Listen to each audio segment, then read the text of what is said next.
Hi, and welcome to the Business Growth Journey podcast with me, Nick Termini. Today, we're here with Devin Mirfasihi. Devin, what's up, man? Welcome to the podcast. Hey, Nick, thanks for having me on. Oh, man, we're fired up to have you on the show. So, about how long have we known each other, Devin? Year-ish, year and a half, I think. It's a short time, but it seems much longer. So, Devin, I tell think I us met you about, in the bank for the first time. was it? I thought it was at, no, it was in your office. You just dropped by? No, it was for one of the Briarcliff board meetings. That was it. And then I ran into you at the bank the next week. Yeah. Then we got matching tattoos the next week. I don't want to show mine. Oh, Devin, man. Well, excited to have you on here on the business growth journey to tell, your story and how you've grown, throughout business. But before we go down that road, how did where'd you go to school and where'd you grow up? I grew up locally in Kansas City. I grew up on the south part of town, Overland Park, Leawood area. Went to Rockhurst High School. From there, went to KU, studied finance. My What first job out got you? to be completely honest, uh, one of my sister's friends' dads said it would be a good major. I always grew up thinking I'd be an engineer because that's what my dad did. Hardest day of my Okay. life was telling him I wasn't going to be. Knew from an early age I wasn't going to be a doctor because I can't do blood. So Oh, you're there. took econ in high school, really liked it in accounting, and decided business was for me. That's awesome. So, at any point, did you want to get into engineering? I thought that's what I would do because I was good Mhm. at math and science. Then I took physics and I hated it. Realized I thought in dollars and cents and not in vectors. I don't think I've ever thought in vectors either, other than I worked for a company called Vector, which was Cutco knives in college. Yeah. But that's the only vector I ever thought in, which was actually dollars and cents. Well, that's wild, man. Uh, vectors and not dollars. So as you led to dollars, when you got into finance, what is that kind of where you found a groove, or what'd you like about it? I really enjoyed the classes. I liked the econ part of it, which finance is essentially a subsector of econ. Yep. Funny story though, I've actually never worked a day in finance in my life. So I That's have the usually how undergraduate degree. My first job out of school, I actually got into IT with Garmin Okay. and had like a 7-8 year IT career. I think I have more Okay. start and stop dates in Garmin history than anybody. Um, That's great. Okay. So you graduated from KU with a finance degree and then you got into IT. Was it, hey, I need a job. This is a job. I know somebody there. Or what is it that led you to Garmin? so I went to a job fair. IT. IT at that. Yeah, I went to a job fair, um, and I had gone around the whole first floor, which was where the main companies were. And Okay. anyway, I was waiting for my buddy to pick me up to go for chips and salsa at Salty Iguana, which just I guess recently closed like in the last 2 months. Oh, they But did? yeah, so sad days. But anyway, he was running 15 minutes late, so I went to the second floor where there was a subset of companies, and Garmin happened to be there. Started talking to this gentleman. I was like, "Hey, finance major." He's like, "We're really hiring for IT." I was like, "Well, I know a lot about your company. I know your stock price. I follow it." Uh, and anyway, I was like, "Any reason, anything stopping me from applying?" And he was like, "No." So he took my resume. Uh, Next thing I know, I I had a phone interview. That's a funny story in and of itself. But Oh man, I don't wait, know if wait, it's wait. podcast appropriate. Oh no, this is too good, man. So you and your buddy are eating chips and salsa. Then you go up a flight of stairs and there's a job fair. No, no, no. I was on my way to go eat chips and salsa, but my buddy was running 15 minutes late. So I was already at the job fair. I just wasn't going to go to the second floor where Garmin happened to be. Got it. But since he was Okay. running late, I wandered up there and then got into this conversation. Most careers start with a delayed chips and salsa. Exactly. That's awesome. Okay, so now we're at your phone interview. This is good stuff. All right, Yeah. so is there anything stopping me from applying? So most people in college at a job fair aren't really that direct at that point. Were you already lasered in because of what you've seen in the stock market with Garmin, or what is it that had you dialed into to to go from engineering to then finance, and now you're in IT? I mean, so they were there because it was a business job fair, but IT was a subs one of the business specialties. So anyway, I traded stocks like since high school and stuff. So I just was very familiar with Garmin and talked a lot about the company with my dad. So the conversation was natural. So later on, I found out that I got like the star by my name at the in the top right of the resume, which meant to give them a call. So clearly, I BS'd enough to impress the guy. But yeah, moving on to the phone interview, it was scheduled for like 15 minutes after class. So I had to like run back from campus to my house. It was just off. It was like a 10-minute walk. I got on, I got prepped for my um, phone interview, and the lady called, and we were like not more than 2 minutes. I was taking it at my desk in my room. 2 minutes goes by, and I don't think she'd even asked the preliminary question. She was just introducing herself essentially and giving me the groundwork. And then she's like, "I am so sorry to do this. I'm closing on a house today, and I have to be there now, I guess. So I have to. They're calling me. Uh, can I call you later this afternoon?" And so we set up a time. I mean, this was probably 9:30 in the morning, 10, I don't know. And I was like, all right, 4 hours later, I looked at my schedule. We're all good. So anyway, Oh, great. I mean, the closing of a house, when you're closing on a house, man, all of a sudden phone rings. You got to jump and move. So that's a great launch point into your professional career. So so from there you moved on. I You got to moved the to, next moved round. to the Yeah. next level. Yeah. I mean, so you coincidentally run into Garmin because your buddy was late going to chips and salsa. Then you have this. I can't wait to hear about the next round of the interview. Yeah, it was pretty good. Again, I know nothing about IT. Um, and there was probably, I don't know, 20 candidates that got called in. 25. I don't know. There was a Sounds like handful. a No, well, it wasn't a group interview, but they just called all the people, and then they had hiring managers, like three of them at a time, interviewing like one candidate. So we rotated to a couple yeah. different people. And then after the interviews, they had like some of the who would be ultimately mentors come down. So anyway, I guess everybody in this interview wanted to be a database person or like some sort of programmer.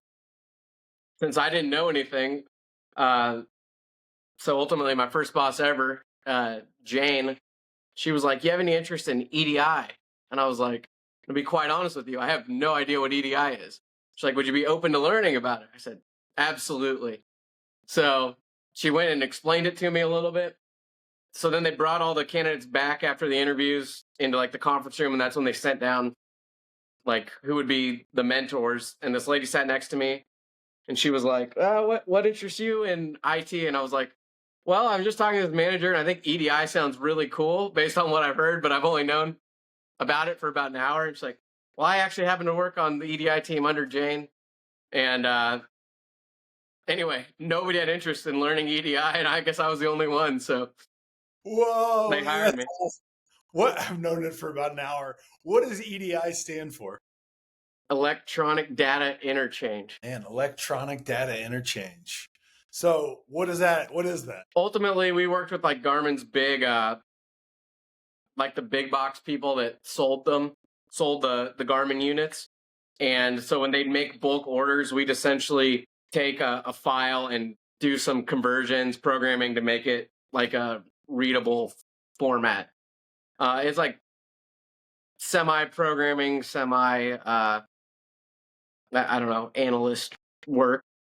It was really cool though. So I interned that summer on the EDI team, 2008, 2008, man.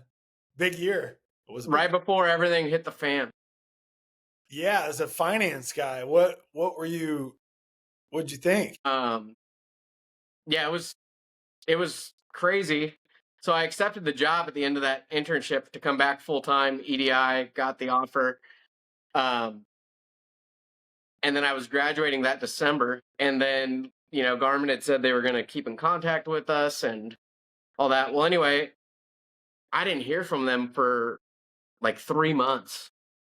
I guess the recruiter had kind of had a health incident, and then also the economy was going crazy, so there was a lot of moving parts. So at one point, I thought like maybe they had just withdrawn the offer, and I wasn't going to actually get the job. So I Yeah. started interviewing again, um, and got offered a job, and I had to make a decision by like Friday, and it was a Wednesday. And then Garmin contacted me on Thursday. It was like, sent me a care package, like, can't wait to see you in a Right. month. And anyway, so but yeah, so then they sent that, and then 2 weeks later I got the call, and they're like, so change of plans. You're not going to be on the EDI team. We're going to move you to the internet team. Okay. So what I learned for a summer basically was irrelevant, and then I was going to go learn something completely new. Again, no experience in the industry, so but it was great. I had really good managers at Garmin. Jane was awesome, and then I had two more managers on the internet team that were great as well. So what does the internet team mean?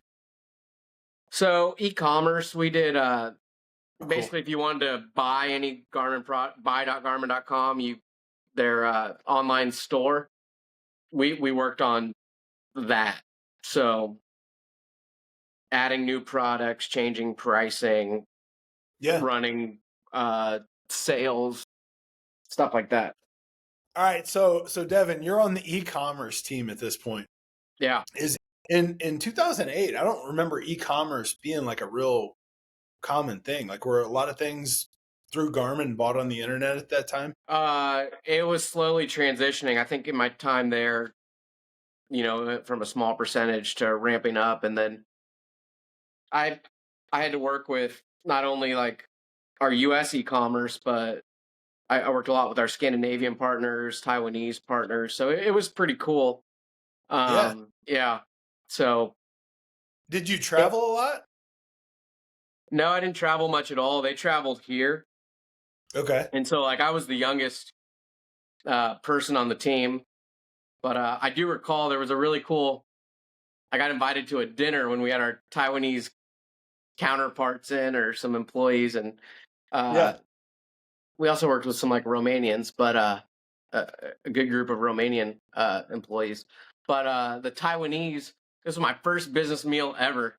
It's like, I don't know what to expect. What do you talk to about these people or with these people? And So so wait, anyway, you're like what, 22, I'm- 23? yeah, I'm probably 22 years old. So then there's And that little bit of anxiety in going to like a grown-up dinner, and you're like, well, what do we talk about? Because it can't be the same stuff I normally talk about with my buddies. yeah, and I don't think I would offend any of my friends in IT. I have a lot of them, but again, a lot of them are not like the most outgoing or personable people. There are their fair share, but anyway, there's a lot of awesome people. But so what I did was, prior to leaving, I read the front page of the Taiwanese newspaper, and then so we were there. I was with my manager, a couple other people, and so like we're talking and conversation's stalling. We don't know. I mean, we can not communicate very well.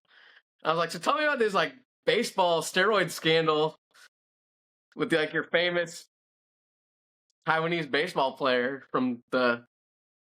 Like, oh my, how do you know about that? Like, anyway, it just like sparked the whole dinner and like got everybody comfortable, and it was like amazing. Like the next day, my manager was like, "That was really cool. How'd you know about that?" I was like, "Well, I came prepared." I was like, what can I talk to these people about? So I just read their newspaper, front page. That's great.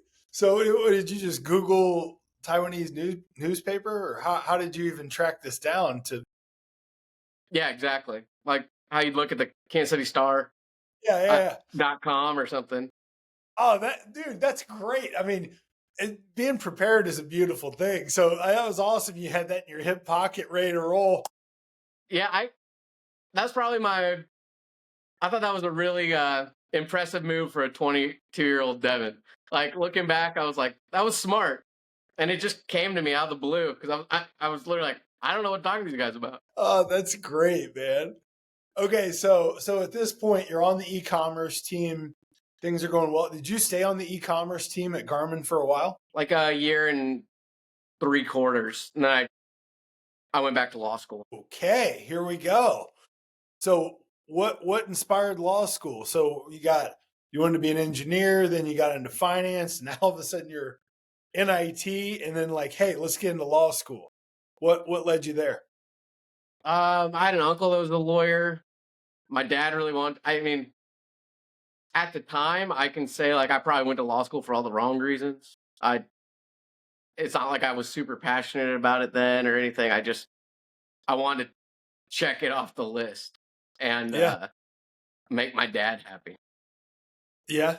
So what law school did you go to? UMKC. Awesome. And so were you living downtown? I was living at home with my dad, and then when I decided to go, I moved to a condo downtown. So what you get into law school now, like what's going through your head? Did you have an idea what kind of attorney you wanted to become? Yeah, I did. I wanted to be a real estate attorney. Okay. And what kind of so what was law school like?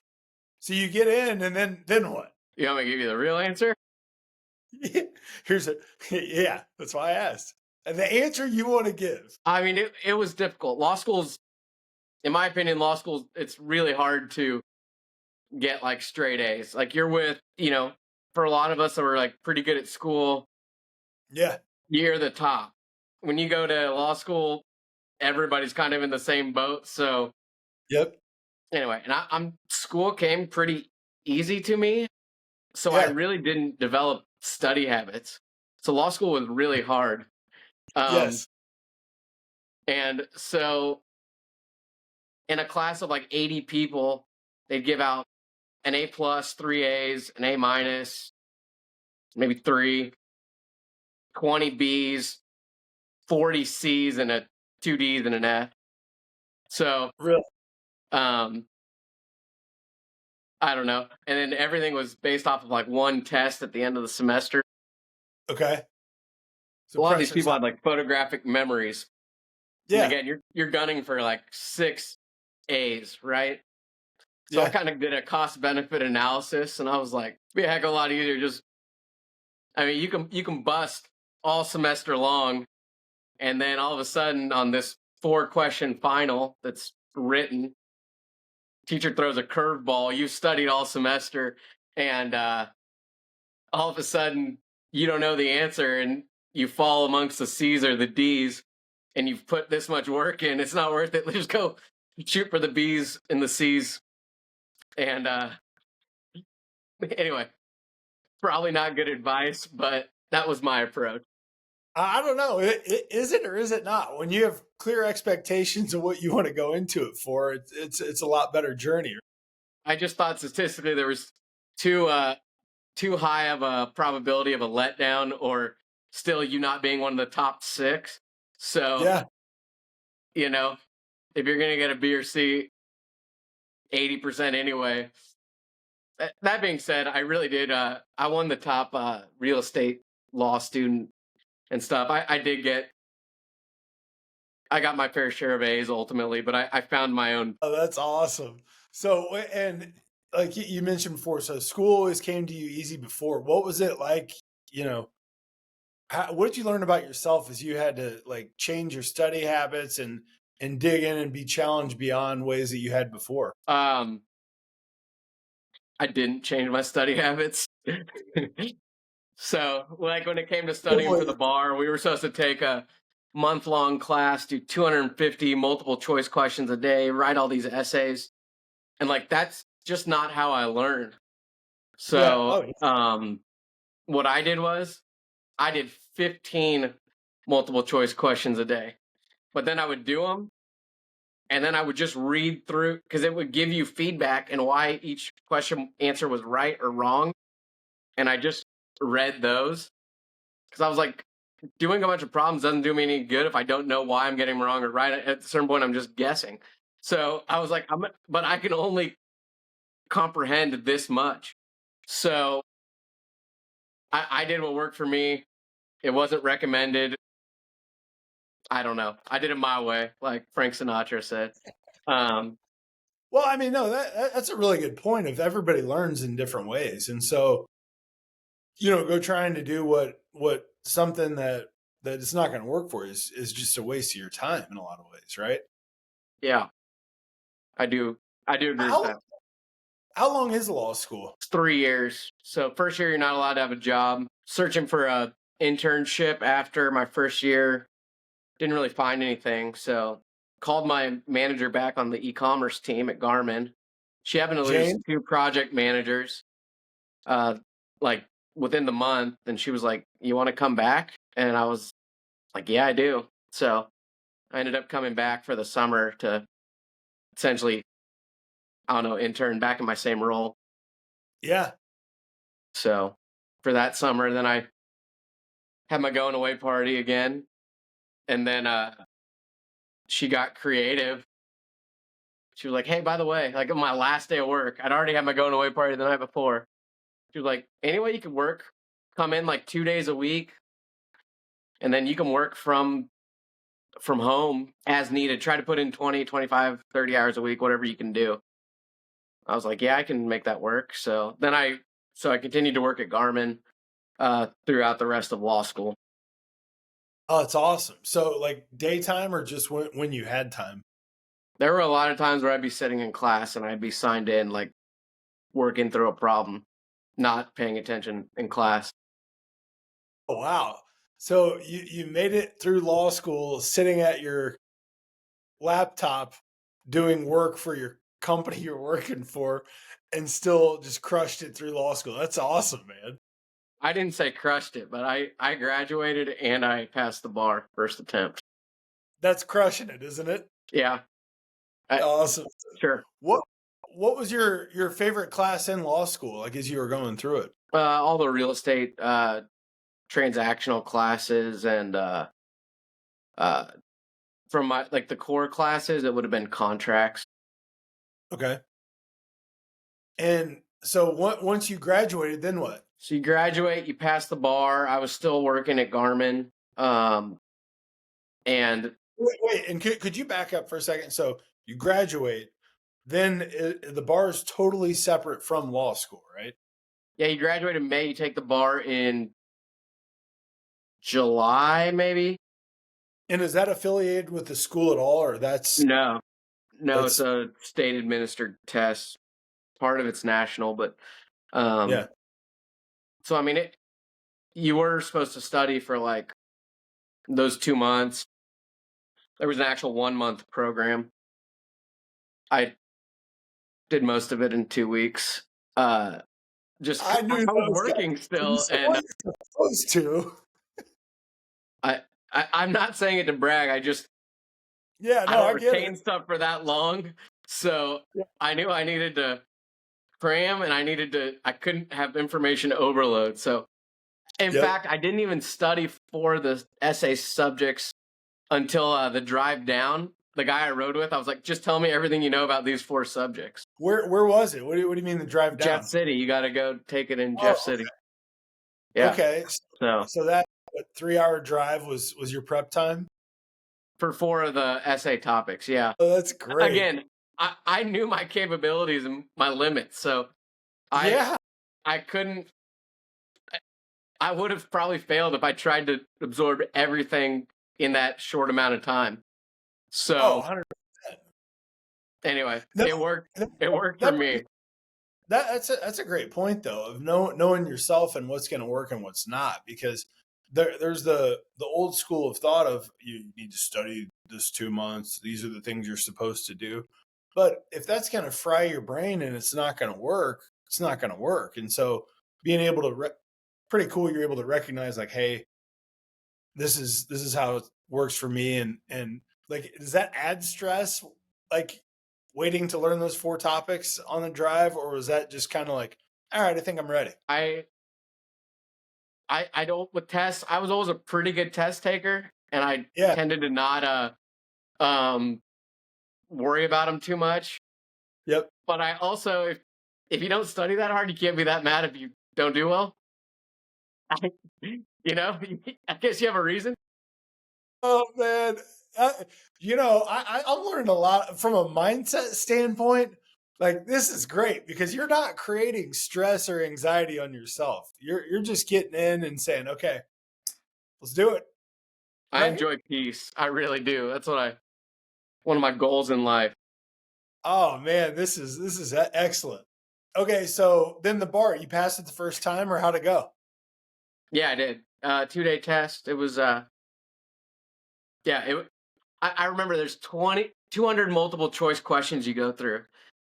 Of those 200, like leaving, I I knew that I knew 7 of them.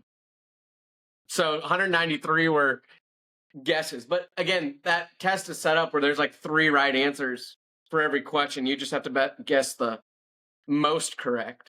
So, uh, yeah, I mean, you feel incredibly defeated. The Oh, most correct. Yeah, I don't. this was my mentality.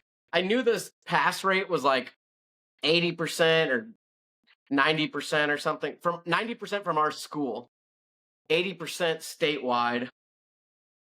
So really, we're just in a big group of people, and I was like, I just have to be smarter than 1 or 2 out of every 10 of these people. Oh man, that's great. And you were. I was. So yeah, it's a pass or fail. So Oh, that's awesome. Okay, so now you've passed the bar. You've made it through law school. Which what did you have a party? Was it did you have like a sense of relief? Like that's a huge accomplishment. yeah, a couple of my friends, we had a graduation party at our place. Invited friends and family. Barbecue on the patio. Awesome. What'd you cook? I We catered in. Good I think it was move. like wings. Oh yeah, To tell you the nice. truth. Yeah. That's solid. Yeah. Okay, so now the party happened. This is some good stuff, Devin. Okay, so then what? You made it through So law school, bar, you celebrated. Now it's time to jump into the world of law. yeah. Again, if at that time, like I stated, 2008, the economy just crashed. A lot of How the about jobs house? had gone. So we were rebounding, but kind of the last thing to come back was real estate. And so I applied for one position. There was one real estate job with a big firm that I think 10 of us got interviews. There were 2 callbacks. I got one of the callbacks. The other callback was, I mentioned I had gotten like the top real estate award. It's kind of a lie. It was true, but I shared it with another guy who got it as well. The co-real So we were estate award. co winners, and Oh, this that's guy was brutal. mid 30s and had worked in property management prior to law school. So Okay. anyway, we were the 2 that got called back. He ultimately got the job. I would have given it to him too. He had more experience. Um, so then my other options were not great.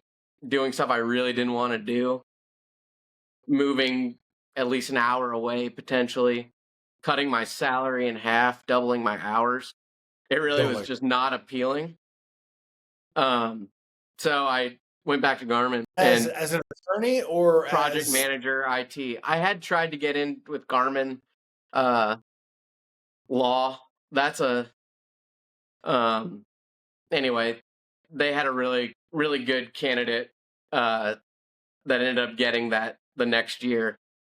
They weren't hiring at the time when got I it. wanted it, but anyway, the guy who ultimately got it was very credentialed. It's a funny story. I'll save it for another day, but That's I fair. do mean that genuinely. Yeah. I just wasn't very happy at the time that he got it Yeah. I get and it. was kind of talking crap on this individual and was confiding in a very close friend of mine. Shit, I'm just telling the story. So anyway, this guy was one of the executive's sons, and I had gone out to eat with the corporate council and was like, I'd really like to come on, and they're like, yeah, we're just not hiring, or we'll think about it. And nothing ever happened. So the next year, I'm still working at Garmin because I'm back, right? And then I'm like, oh, they have a summer intern or a new whatever. And so, like, my very best friend, who like is actually kind of a mentor, at Garmin, I was like, F this guy. He's my nemesis, my rival. You know, he only got this job because his dad's an exec. Anyway, come to find out, like 3 weeks goes by. Again, it's like one of my best friend at work. Yeah. He's like kind of my dad's age and all that. Well, anyway, he's like, all right, man, I gotta tell you something. So that guy's my future son-in-law, and he is actually like number one in his class at KU. Uh, anyway, really funny. Like I never felt so small in my life, Oh, we- and so well, he's then like, help if you met him, you'd really like him. Oh man, that's an interesting vortex to be in. Oh, Yeah, my face is hurting again, man. yeah, it was good. Okay, so at Garmin now you're back as a project manager. You're not going to be on the corporate council due to all kinds of different dynamics and the web of corporate relationships. Um, so where do you go from here? Yeah, I was doing project management. Had a really good manager. She ultimately left, and I was living downtown, and so I decided to start looking for similar positions, closer to home, because I wanted to work downtown. And ultimately, I got on with the Federal Reserve Bank doing basically same stuff, business analyst, project management work. Okay. So then I worked there 3 years. Again, it just the longer I was in IT, while I did pretty well, it wasn't my area of expertise. Yeah. And again, the bank, they had their like core thing they did, which was examinations. And anyway, I just kind of got sick of answering the question, wait, you have your law degree, why are you not practicing? That was part of it. And I was like, I got to do something else. How And many times did you get asked that? Because I was waiting for something like that. You got a finance degree and a law degree, and you're in IT. yeah, yeah. So I was like, all right, well, my uncle was getting ready to leave his firm. He wanted to go out on his own. And I was like, well, let's, he's like, you can come out if you want. So I ended up doing that. 17. I worked at the 2007. Fed 3 years. Okay. And so then you start working with your uncle. Could you tell us about his practice? Yeah, so he did personal injury and workers' compensation. Those are his specialties, and that's what we do now, primarily. Okay. So, and he had done it like 12 years prior to us going out on our own. Okay. So when you say go out on your own, did he have his own law firm at that point, or you guys joined forces and opened one? He worked with some guys. He was part of their firm, and then when he went out on his own, I joined him. Okay. Awesome. And so what did you think of that when you first got in? I mean, you've got quite an array of experience with finance, IT, Garmin, Federal Reserve, and now injury law. What was it? What was that like for you once you got in? So I mean, to be completely honest, it's pretty scary jumping out. You're Yeah. going from a steady paycheck to you eat what you kill. So my uncle fed me like some cases, but it really was going out and finding stuff. I started networking, became really important to me. Yep. My uncle and I are two completely different personalities, and like so it works really well. But I do think when I was networking, like I always thought, like, does he think I'm just wasting my time or screwing around? That's why I'm not in till 10 o'clock this morning, or I'm leaving at 4 o'clock today. But Yep. anyway, like, so one of my most like validating points was like probably like a year and a half into being out. He was like, that networking is really working for you. You should do more. And I was like, oh, so he doesn't think I'm wasting my time. So, That's awesome. um, And you brought up a great point here, going from the steady paycheck to the Hunger Games, right? Like, so jumping in, and what was that like in the mentality? I remember, when I was in corporate for like 15 years, and when I quit and got into real estate brokerage, like 2 weeks went by without a paycheck where I was normally paid, and then it was the third week, and I was like, "Holy shit, I'm still alive! Like it's all good." What was it like for you, just because it's a total mindset shift too, right? Like being able to view, like, you view money totally different then, right? yeah, especially with injury and uh, personal injury work comp law, a lot of our cases don't get resolved for 2, 3 years. So those first 2, 3 years are really tough. So again, Yeah. I was doing like traffic tickets and other stuff just to make quicker money where it's like more of a transactional thing. But Yeah. um yeah, there was a month where I made less than what I paid in rent. Um Scary, man. it it, it was scary. Um it was a really bad feeling, but then like 2 months later, basically my dad helped me out and uh gave me like $2,000. And I Yeah. paid that off like a month and a half later, and I never had to like ask for anything like that again. So, but again, I realized I was in a fortunate position where um, he was able to do that for me because not Yeah. everybody that goes out into business for themselves have that like Oh, yeah. uh, kind of a parachute or help. So, anyway, that I was very grateful then, and it's humbling. You don't forget those days, um, but it's really rewarding. Even more so when you look back and know that's where you started. Oh, man, that's exactly right. So, were there any of those moments where you're getting into, you know building your career as an attorney, where um you were kind of paralyzed mentally by what could go wrong instead of what could go right, as you were in the days of the early days where you didn't have money coming in. I mean, it just seemed like every new thing was you would get nervous about it, and then once you got in, you realized it wasn't that. I mean, I remember being so nervous about going to my first traffic court, which if you know anything about it, like at the end of the day, that's kind of no big deal compared to a lot of the other stuff we do. But um, you just, I just listened, took advice from my uncle, and you know, he had prepared me. He's like, I had it harder than you. I had nobody feeding me when I went out and did it myself. You got me.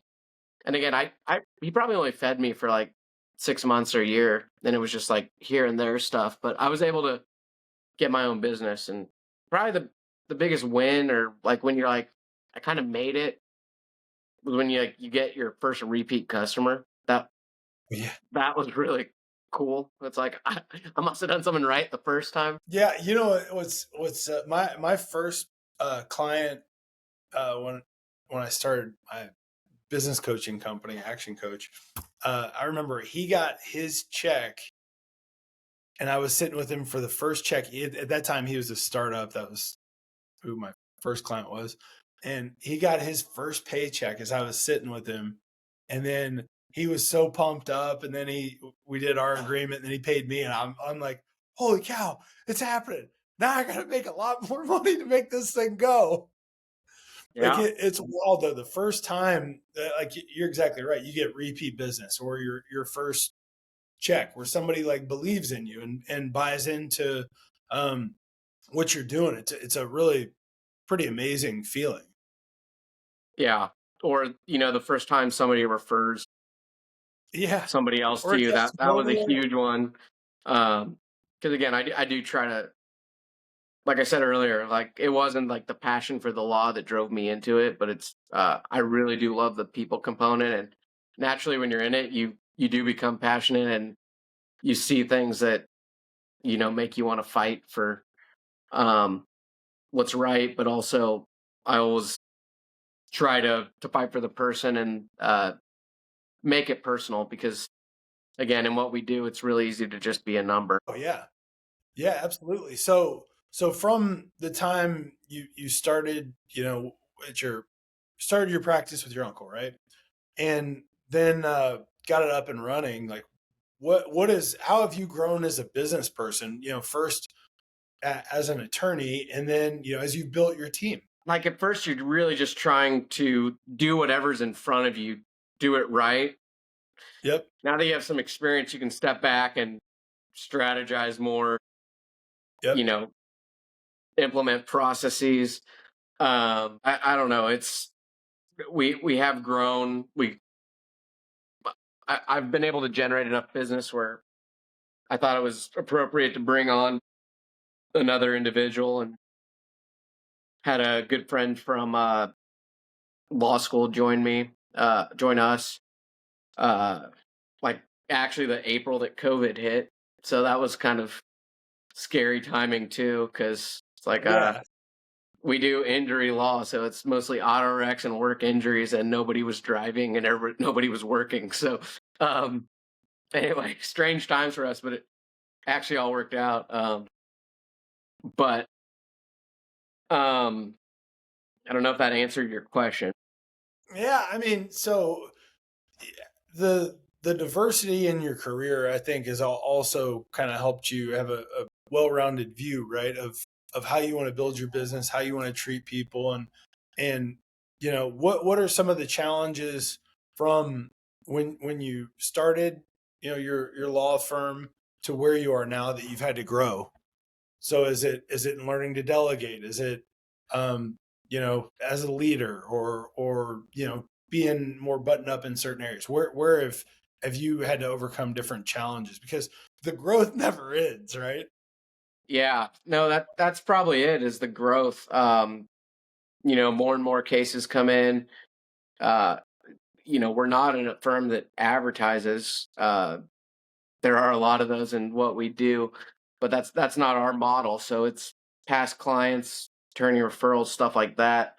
Um, so one, you got to do a good job, but because we are growing so much, you know, I can't do it all. So we've brought on staff, we've brought on other attorneys, and then again, delegating's nobody's gonna do it like you do it. So you got to be okay with that. Hope that they can do 90%, and then just collaborate. Communication's really important. Yes. Um, but that is the way forward, and because ultimately you don't want to really turn stuff away when you've worked that hard Build to it bring up. it in. That's been my biggest challenge is and just finding the good help. We went Yeah. through probably four secretaries before we ended up with the one we have now that's excellent. Um, Yeah. you know, Dealing with different people, they just don't have same work ethic or priorities, and so anyway, yeah. I Well, mean, even and go ahead. no, fire away. And then just like I also mentioned, my uncle and I are different, so there's some really good.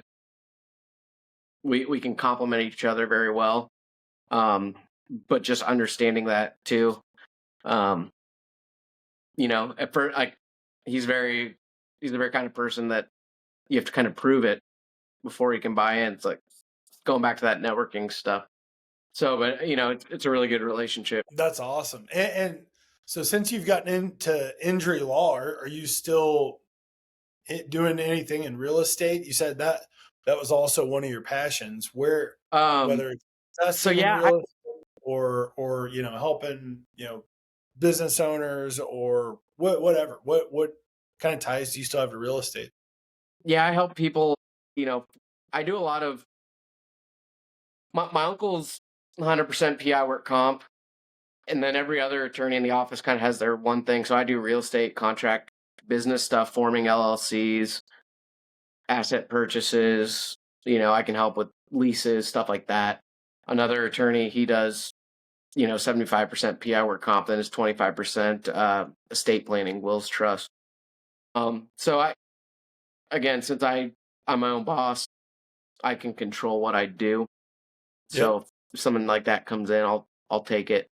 So I do that, and then I also like invest in commercial properties. So I get my fix, I guess, doing that. That's awesome.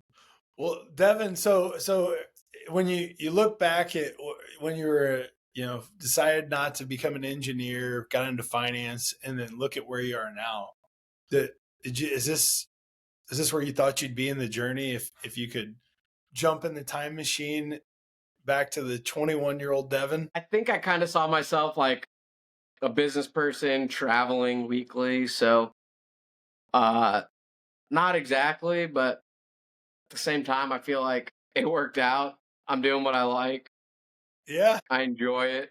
But it's I don't think most people do exactly what they thought they were gonna do. So yeah.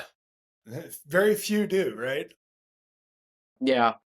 Well, And and you again, don't like know. once I got one of my reasons for going to law school, I thought it could help me in my corporate career. So there was another Mhm. part of me that thought, maybe I would still be doing that. But again, came out, did the entrepreneurial thing. I really, I love that, and I'm so happy that I went that route. And what is it that you love most about the entrepreneurial route? Again, it's being able to help people on a regular basis, being able to connect, kind of controlling what I take and don't take. Um, I say I work a lot, but I'm flexible, so Yeah, that that's awesome. that is nice. So Devin, looking ahead, what's the future look like? Are there any massive goals you have, or any vision you're working to fulfill, or are you just trying to stay where you're at? Like, what does the future look like? Yeah, just continue to develop the firm, grow. You know, there is we don't want to get too big at a certain point. If you get too big, you can't provide the same level of personalized service. So that, but then I have a fair amount of investments and stuff I do on the side that, I enjoy doing that, doing business ventures with friends and people like that. So Yeah, continue doing it. I don't know what those are necessarily, what they're going to yeah, be, but I plan to do them. that's awesome. Well, Devin, thank you for joining the business growth journey. Are there any words of wisdom, or any uh, advice that you would give to anybody listening to the show? Yeah, I would say again, if you're listening to this, you probably have like the entrepreneurial bug.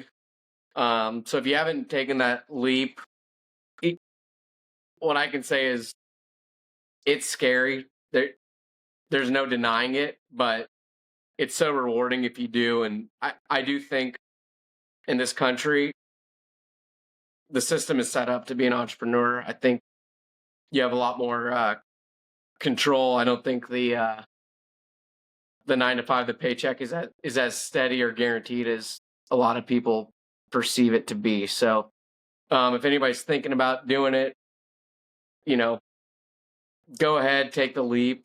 If you need to reach out to somebody like you or me, and I think we can provide a lot of support. You know, part of doing it is supporting others and doing what we do. So um, I think one thing I noticed when I did go into business for myself, I loved going to my networking groups where there were other business owners because you can't have some conversations with people that have not been through that experience. And so finding another strong group of people that you can share those things and challenges with is really important. That's awesome, man. And you're exactly right. Like until you've done it, I remember when I was in the corporate world and I was talking about complaining about this dentist that I worked with that wouldn't do something and he didn't get what we were trying to do. And this guy looks at me, he's like, "Have you ever owned your own company?" I was like, "No." He goes, "Then what are you talking about?" I was like, "Message received." So yeah, I get it, man. And it is scary but it's also cool to see how many people really want you to do well. And you're exactly right. You nailed it. Like there's a lot more support than you realize. And if you're open to take it, it's definitely there. And people want to see other people do well. 100%. Like something I didn't think that I got in the corporate world was training and things I wanted to do, like leadership training. So as an entrepreneur, I've kind of gone out and found it myself, Yep. and it's been great. So anyway, before we leave, I want to show you I did sit on a chair and not a toilet while we were doing this podcast. All right. Well, thank you. Oh, this is great. All right. So before we wrap up, how do people get in contact with you and if they would need your services? Yeah, best way is to just call us. Call for me. Our office number is 816-802-8200, mirfasihiylaw.com. Ask for me. It's the best way to business wise to get in contact with us. If I'm Awesome. not there, Well, leave a message with. Just gonna say, leave a message with our office manager or secretary, and I'll get back to you. awesome. Well, Devin, thank you for joining the show. This is awesome as I expected, and excited to share this with the world. Thanks for having me on. Yep. Have a good one.